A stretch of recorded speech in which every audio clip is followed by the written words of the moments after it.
तो अभी Maharashtra board class 12th पिछले साल का पेपर है 2023 का सेक्शन ए, क्वेश्चन नंबर 1 का 6 पार्ट MCQ है। Integration of cos cube x dx पूछा और यहाँ पर हमें 4 ऑप्शन दिए हुए हैं। तो अभी देखो, जब भी इंटीग्रेशन करना हो ना, cos का करना हो, साइन का करना हो, तो वहाँ पे ना पावर नहीं होनी चाहिए। जैसे cos क्यूब एक्स हमें दिक्कत करेगा, है ना।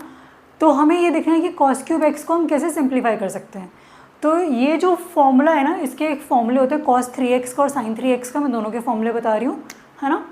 तो cos 3x का फॉर्मूला होता है हमारे पास, वहाँ पर ये cos क्यूब एक्स आता है और साथ में cos x आता है। तो वहाँ से क्या होगा, cos क्यूब एक्स हट के cos 3x और cos x होगा, जिसको इंटीग्रेट करना ईजी होता है। तो देखो cos 3x होता है 4 cos cube x minus 3 sin x, 3 cos x, sorry simple है। 4 के साथ cos क्यूब है, 3 के साथ cos x है, ठीक है। अभी यहाँ से देखो क्या हो जाएगा, अगर हम देखें तो अब मुझे cos क्यूब एक्स का फॉर्मूला चाहिए। मैं 3x को इधर लेके आ जाती हूँ, ये हो गया cos 3x plus 3 cos x is equal to 4 cos cube x. ये 4 को हम नीचे लेके चले जाते हैं, तो cos क्यूब एक्स आ गया 1/4 into cos 3x plus 3 cos x। अभी cos 3x को भी इंटीग्रेट करना ईजी है और cos x को भी करना ईजी है। तो एक बार हमने ये कर लिया, फिर अब हम इसको इंटीग्रेट करेंगे। तो ये 1/4 बाहर रहेगा।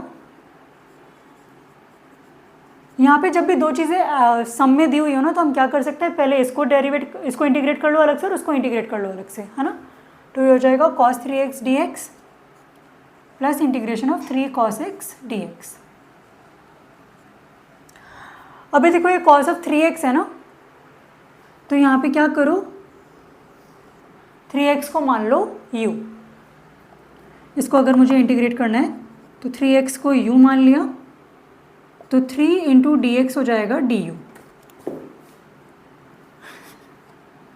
सॉरी, तो dx हमारा हो गया du/3,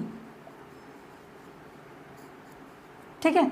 तो अब ये क्या बन गया, समझा ना, 3x, क्योंकि जब भी x के अलावा कुछ भी फंक्शन हो तो उसको u मान लेना है। डेरिवेशन, वो इंटीग्रेशन कर रहे हैं बाय सब्स्टिट्यूशन, इंटीग्रेशन कर रहे हैं बाय सब्स्टिट्यूशन, ठीक है। तो इसको ये 4 नहीं है, इसको मैंने माना है u। अभी cos 3x कितना बन जाएगा, ये बन जाएगा cos u, और dx की जगह मैं लिख दूंगी du/3।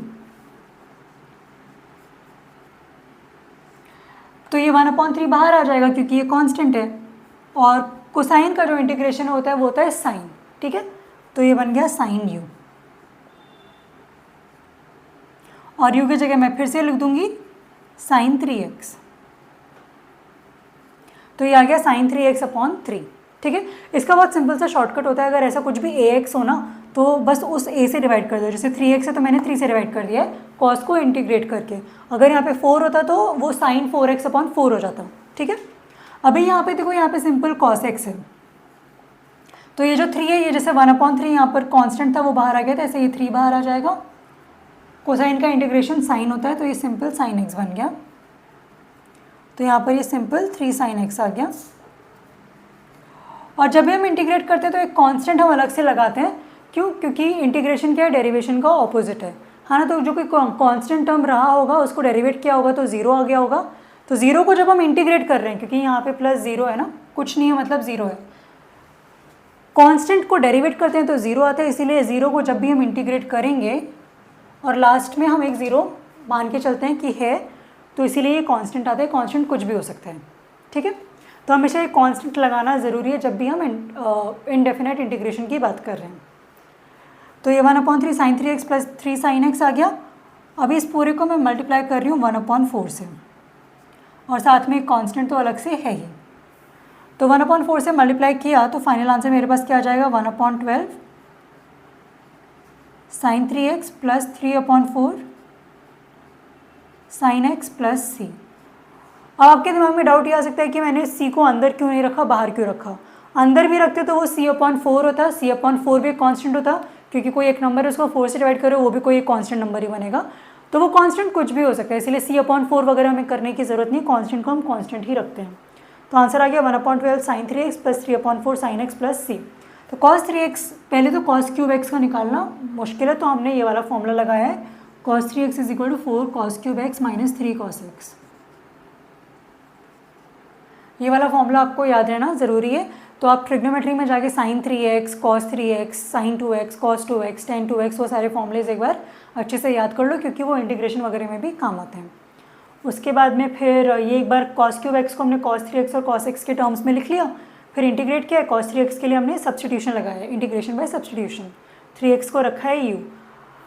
ये कर सकते हो, बाकी मैंने शॉर्टकट भी बता दिया है। जब भी ऐसा आए cos 3x आए तो cos को इंटीग्रेशन हो गया sin, तो हो जाएगा sin 3x अपॉन 3। यहाँ पे cos 5x होता तो वो हो जाता sin 5x अपॉन 5। तो ये जो भी है, ये जो भी नंबर है इसी से हम डिवाइड कर देंगे, जैसे कि हमने यहाँ पर किया है, ठीक है। और cos x का तो sin x होता है, ये तो 3 sin x आ गया। और ये बाहर 1/4 है, इसको मत भूल जाना। ये 1/4 तो वैसे यहाँ पे ऑप्शन दिए हुए तो दिक्कत नहीं होगी। अगर ऑप्शंस नहीं दिए हुए होते तो कई बार क्या होता है, ये जो बाहर की चीज़ होती है हम इसे भूल जाते हैं, तो इसे हमें नहीं भूलना है।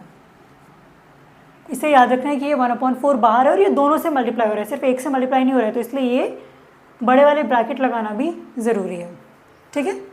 तो आंसर है 1/12 sin 3x plus 3/4 sin x plus c। सबसे बड़ी गलती यहाँ पे, या तो फॉर्मूला याद नहीं होगा तो पता नहीं चलेगा सवाल कैसे सॉल्व करना है।